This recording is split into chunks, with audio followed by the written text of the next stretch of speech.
ખેતી તો આપણે બધા અલગ અલગ પ્રકારની કરીએ છીએ. પરંપરાગત ખેતી કરતા હોય, કોટન એટલે કે કપાસ વાવીએ કે ચણા વાવીએ, જીરું વાવીએ, અલગ અલગ ટાઈપની રાયડો ઘણા બધા વાવતા હોય છે.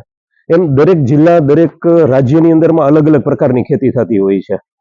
આપણી જમીનની અંદરમાં ઉપરનું તળ જે રહ્યું એ કાળી ચીકણી માટી અને નીચે જે છે સફેદ ગોરમટું આવે ને ઓર નીચે જાય તો ખારીઓ મેટ જે છે આવે. એટલે જનરલી આપણી આજુબાજુના વિસ્તારની અંદરમાં કૂવાના પાણી જે છે એ ખારાશવાળા અથવા ક્ષારવાળા જે છે હોય છે. તો એ ક્ષારવાળા પાણીની અંદરમાં જો આપણે વુડની ખેતી એટલે કે કોઈ પણ લાકડાની ખેતી કરવી હોય તો બે પ્રકારની ખેતી થાય. એક જેના ગણેશ મૂળ હોય કે જે નીચે જાય, નીલગિરી છે, લુમિયા ડુમિયા છે, મલેશિયન નીમ છે કે મોહગીની છે. આ બધી વસ્તુ એવી છે કે જેનું એક જ થડ બને અને એના ગણેશ મૂળ નીચે જાય અને સ્પ્રેડ થાય અને એક થડ જે છે એ 4 વર્ષે કે 5 વર્ષે કાપી શકાય. કોઈ વેરાયટી જે છે 10 વર્ષે કાપી શકાય. બાંબુ એક એવી વસ્તુ છે જેના મૂળિયા જમીનમાં નીચે ઊંડા નથી જતા. 2 થી 2.5 ફૂટ સુધી જ એનું લેર જે છે એ મૂળનું રહે છે અને એના ગણેશ મૂળ નથી હોતા, તંતુ મૂળ હોય છે. એટલે ઈ ખારા પાણીની અંદરમાં થઈ શકે એ પ્રકારની વેરાયટી થઈ શકે એમ છે. વળી તાપમાન જે છે એ બદલાતું રહે છે. પહેલાના જમાનામાં 45 ડિગ્રી 46 ડિગ્રી એટલે હાહાકાર મચાવી દે એટલી ગરમી રહેતી હતી. આ છેલ્લા 4-5 વર્ષથી તાપમાન ઓર વધે છે, 49 ડિગ્રી સુધી ટેમ્પરેચર જાય છે. વરસાદ જ્યારે પડવો જોઈએ એની જગ્યાએ પાક જ્યારે આપણી પાસે કમ્પ્લીટ થઈ ગઈ હોય ત્યારે વરસાદ આવે એટલે જે મહેનત આપણે કરેલી છે એ મહેનતમાં પણ આપણે પાછળ પડીએ છીએ. તો એવી કંઈક વેરાયટીનું વાવેતર થાય કે જે વધારે વરસાદ હોય કે ઓછો વરસાદ હોય, આપણી પાસે જે જમીન અને જે પાણી છે એમાં જ ઉગી શકે અને વળી પાછા એક જ વાર વાવીએ અને વર્ષો સુધી કન્ટિન્યુઅસ ચાલે, દવા દારૂની વધારે જરૂર ન પડે, એવી ખેતી આ બાંબુ ખેતી છે.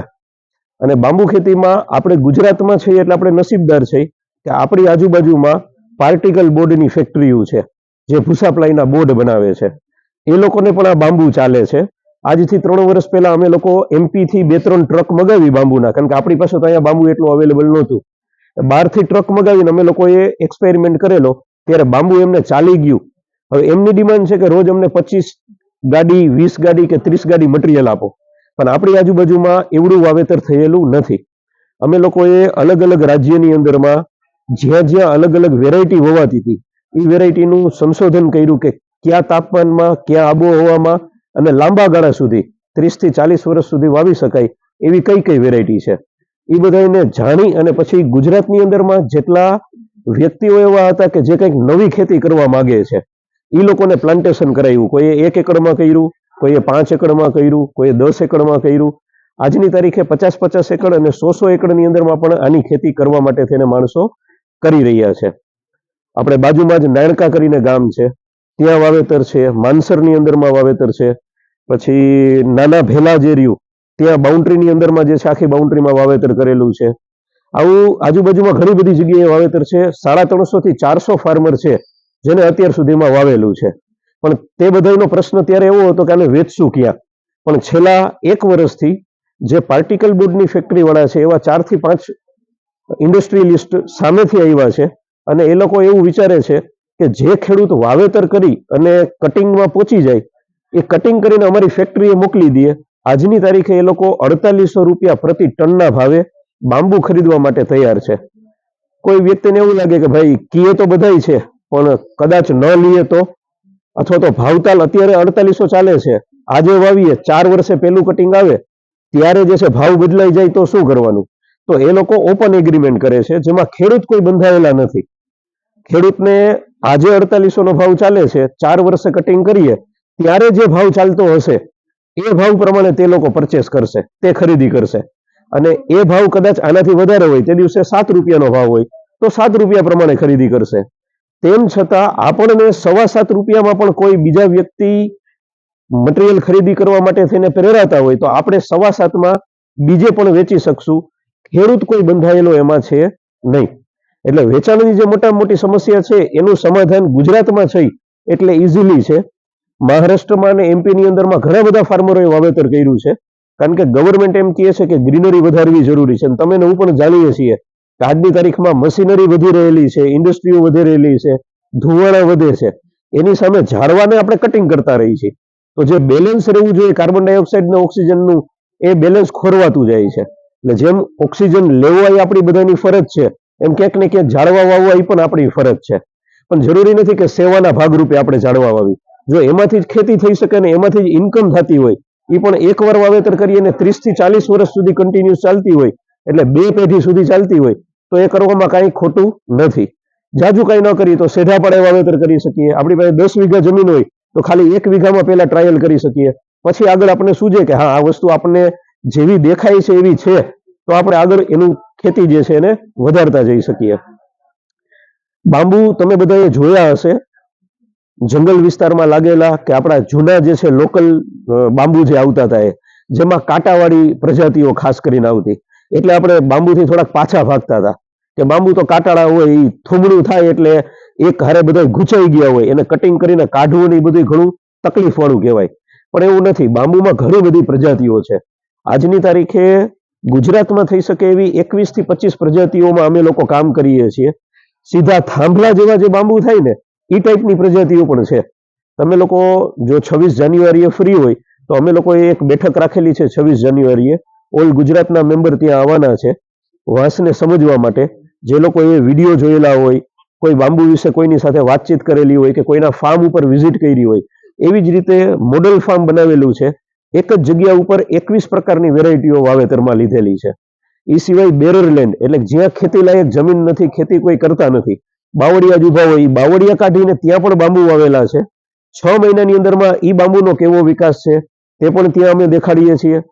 બધાના અલગ અલગ પ્રશ્નો હોય, કોઈ સિટીમાં રહેતા હોય ને ગામડે ખેતી કરતા હોય, કોઈની પાસે જમીન પડી હોય, પાણી ખારું હોય, એ ખારા પાણીની અંદરમાં કેવી રીતે ખેતી કરવી, એટલે કે બાંબુને કેવી રીતે વાવવા, આવા તમામ અલગ અલગ પ્રકારના પ્રશ્નોના જવાબ ત્યાં મળે છે. એ સિવાય 2-2.5 વર્ષના જૂના બાંબુ વાવેતર થયેલા હોય એવા ખેતરની વિઝિટ કરાવીએ છીએ અને ફાર્મરને સાથે રાખીએ છીએ. જેથી કરીને મારે તો પ્રાઇવેટ નર્સરી છે, તો નર્સરી વાળો બોલે એ આખી અલગ મેટર છે, પણ એઝ અ ફાર્મર જ્યારે તમે લોકો ખેતરમાં કામ કરો છો, તો એક ખાલી છેડો તૂટી ગયો હોય તો અડધી કલાકથી લઈને કલાક આપણી બગડે છે. એક હાંધો જે છે લીક થઈ ગયો હોય તો એ દિવસે પાણી આપણે આપી નથી શકતા. એક પ્રશ્ન નહીં, અવનવા ઘણા બધા પ્રશ્નો હોય છે. તો કેવી રીતે બાંબુનું ફાર્મિંગ કરવું અને એમાંથી કેવી રીતે રૂપિયા કમાવા, એ આપણી અત્યારની જે જરૂરિયાત છે. બાંબુ આપણને ગુજરાતમાં હોવાથી ઇઝીલી પૂરું કરી દઈએ છે. વળી પાર્ટિકલ બોર્ડ એક જ ફેક્ટરીમાં નહીં, જે આપણે પતંગ ઉત્તરાયણમાં પતંગ ચગાવીએ છીએ એની જે કમાન હોય છે, એ કમાન બાંબુમાંથી બને છે. ઉત્તરાયણ જે છે એ 600 થી 700 કરોડ રૂપિયાનો પતંગનો ધંધો છે. પણ છેલ્લા વર્ષોથી આપણે લોકો આસામથી, કેરળથી અને હિમાચલમાંથી ત્યાંથી વાંસ લઈ આવીએ છીએ અને એ વાંસની કમાનું બને છે. ગુજરાતની અંદરમાં જે વાંસ છે એ વાંસની ક્વોલિટી અલગ છે. ઓલા વાંસ પાતળા હોય છે જેમાંથી કમાન બનાવવામાં આવે છે. તો એવી જે ઇન્ડસ્ટ્રી ગુજરાતની અંદરમાં જ અવેલેબલ છે. અગરબત્તીની ઇન્ડસ્ટ્રી છે, અગરબત્તીની સ્ટીક અંદરની જે આવે એ પણ વાંસમાંથી બને છે. એવી રીતે અમુક પ્રકારના કપડાં, જે ક્રિકેટર કે સ્પોર્ટ્સમેન હોય છે, એ લોકો વધારે રનિંગ કરતા હોય, એ લોકોને પરસેવો વધારે મળતો હોય, તો એ પરસેવાથી શરીરના રોગ ન થાય, સ્કિનને રિલેટેડના, એના માટે એ લોકો જે કપડાં પહેરે છે એ બાંબુમાંથી બનેલા કપડાં હોય છે, જે પરસેવાને શોષી લે છે. મોંઘા ટુવાલ બને છે, નેપકિન બને છે, એવી અલગ અલગ ઘણી બધી વેરાયટીઓ એમાંથી બને છે. એમ બાંબુમાંથી 1-2 પ્રોડક્ટ નહીં, બાંબુમાંથી ઘણી બધી 40 થી વધારે પ્રોડક્ટ બને છે. જેમ કે પેપર પણ બાંબુમાંથી બની શકે છે, કાપડ પણ બાંબુમાંથી બની શકે છે. એવી અવનવી વસ્તુઓ છે. ત્યાં અમે અલગ અલગ પ્રકારના બોર્ડ મારેલા છે, કઈ કઈ જગ્યાએ એનો ઉપયોગ કરવામાં આવે છે બાંબુનો. આપણે પોતે બાંબુમાંથી શું શું બનાવી શકીએ એમ છે. જેમ આપણે બાવળમાંથી કોલસા બનાવીએ છીએ, તો એ કોલસાનો ભાવ શું હોય છે? 4 રૂપિયા, 5 રૂપિયા કે 6 રૂપિયા. પણ એ જ વસ્તુ જો બાંબુમાંથી તમે કોલસો બનાવો છો તો ઓછામાં ઓછો 18 થી 19 રૂપિયાનો ભાવ મળે છે. ઓલું પણ આપણે દેશી પદ્ધતિથી બનાવીએ છીએ, આ પણ આપણે દેશી પદ્ધતિથી બનાવવાનું આવે છે. પણ એ બાંબુ વપરાય છે બીજી જગ્યાએ. જે આપણે દવા વાપરીએ છીએ એ ફાર્માસ્યુટિકલ કંપનીઓની અંદરમાં એ ચારકોલ વપરાય છે. અને મોરબીની અંદરમાં એનાથી પણ ઉપર એક્ટિવ ચારકોલના કારખાના છે, જેને 2-2, 3 ટન, 5 ટન રોજનું મટીરિયલ લાકડીઓ કોલસો જોઈએ છે. તો એ લાકડીઓ કોલસો પણ આપણે મોરબી સુધી ખાલી પહોંચાડીએ તો આપણું કામ પતી જાય છે. આ રીતે બાંબુની ખેતી ઘણા બધા વ્યક્તિઓએ કરેલી છે. તમારે અલગ અલગ જગ્યાના લોકેશન જોતા હોય, ખેડૂતને મળવા હોય, ખેડૂતના નંબર જોતા હોય, તો અમે તમને આપી શકશું. અને 26 જાન્યુઆરીએ જો તમે આવશો તો તમને પણ બાંબુ શું છે, કેવી રીતે બાંબુને આગળ વધારવા જોઈએ એની ડિટેલમાં તમને માહિતી આપશું. તમે 4-5 વ્યક્તિ ભેગા થઈને પણ સાથે પણ વાવેતર આનું કરી શકો છો. મતલબ મેન એ રહે છે કે તમારી અંદરમાં જે રૂટિન ચાલે છે એનાથી કંઈક અલગ કરવા માટેની હિંમત છે કે નહીં. પછી ભલે તમે ખાલી 50 રૂપિયા કેમ નથી વાવતા, મારા જેવા તો કેટલાય વ્યક્તિ રોજ આવતા હશે તમારે ત્યાં, રોજ કહેતા હશે કે આ નહીં ને આ કરાય, આ નહીં ને આ કરાય. પણ તમે પોતે 50 થી 100 રૂપિયા વાવેલા હોય તો તમને ખ્યાલ આવી જાય કે હા 50 રૂપિયા કે 100 રૂપિયા આવી રીતે ગ્રોથ કરે છે. કે ગામ ભેગું થઈને કોઈ એક મંદિરની અંદરમાં કે કોઈ અલગ જગ્યાએ જ્યાં તમે એને જે છે પાણી પાઈ શકતા હોય એવી જગ્યાએ આ જ વાવશો તો 3 થી 4 વર્ષની અંદરમાં એ બાંબુ બોલશે કે કઈ વેરાયટી તમારે ત્યાં સૌથી સારામાં સારી ને વ્યવસ્થિત થાય છે. અને જે 2-5 વ્યક્તિ એવા હોય કે જે હિંમત કરીને આગળ વેચાણ વાવેતર કરી શકે એમ છે, એ લોકો અમારી પાસે આવે તો અમે એને પૂરેપૂરો આખો બાયોડેટા આપશું કે કેવી રીતે વાવવું, કેમ મોટા કરવા, ક્યાં વેચવા અને કેવી રીતે આગળ એનું અલગ અલગ રીતે ઉપયોગમાં આવે છે.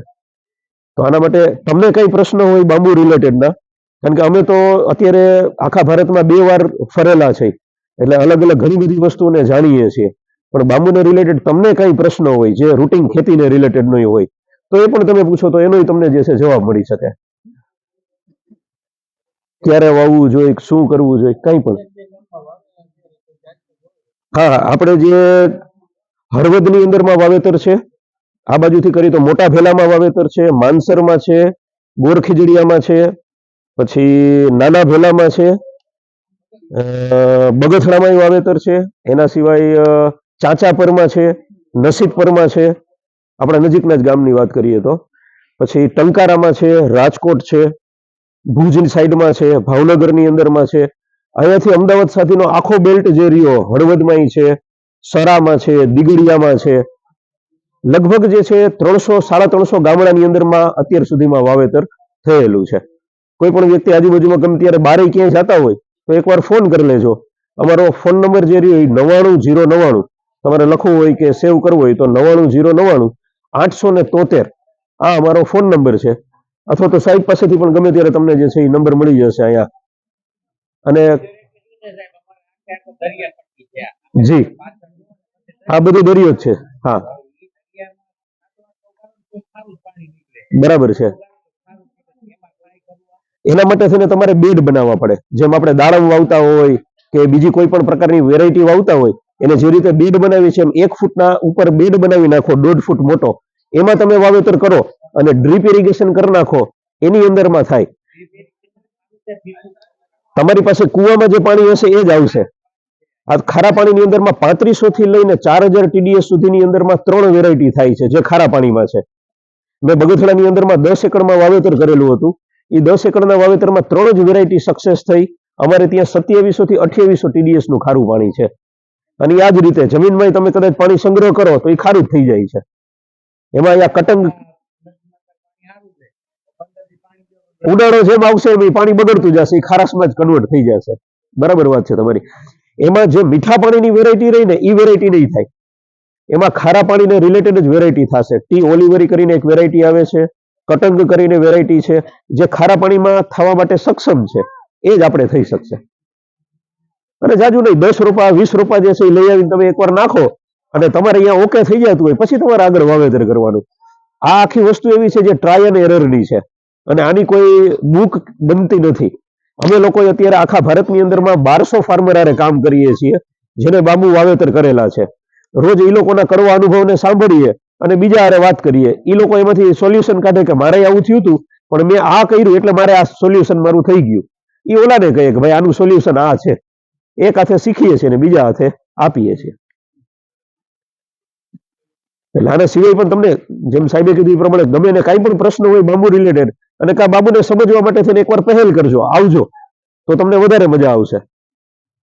કેવી રીતના છે પ્લાન્ટ નાના મોટા શું હોય છે. બોરખીજડીયા ગૌશાળા જે રહે ને એનેથી જ આગળ જતા ઓન રોડ ઉપર જ છે, સ્કૂલ પાસે. Thank you.